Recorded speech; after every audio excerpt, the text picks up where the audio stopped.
Yeah.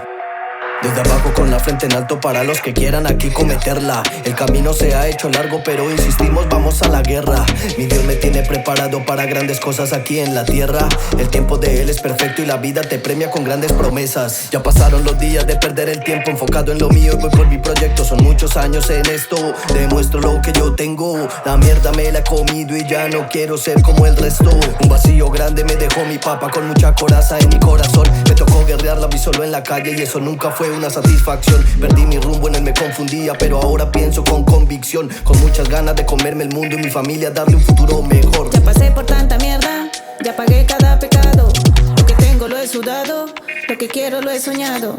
No me pienso detener, voy derecho y sin cuidado. Quiero el mundo pa' mi gente, no pasar encadenado. Ya pasé por tanta mierda, ya pagué cada pecado. Lo que tengo lo he sudado, lo que quiero lo he soñado.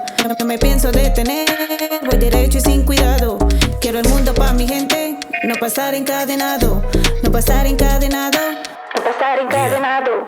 Quiero darle todo a mi pequeño hijo y que él se sienta orgulloso de mí. Que tiene un papá que lo resguarda y hizo todo por verlo feliz. A mi mamita una casita grande y que ya no tenga por qué sufrir. Que su hijo llegará muy lejos y que él la quiere ver sonreír. A mi mujer se lo debo todo, por ella yo estoy parado aquí. Ella es mi apoyo, mi mejor amiga, la única persona que creyó en mí. Y a mis hermanos darles el ejemplo que con disciplina salimos al ring. Que hay que hacerlo, hay que pensar en grande, salir del barrio, no olvidar quién fui. Número uno les dejo mis frases, pero nunca olviden donde yo crecí, donde yo crecí, donde yo crecí, donde yo crecí, donde yo crecí. You can know what I mean.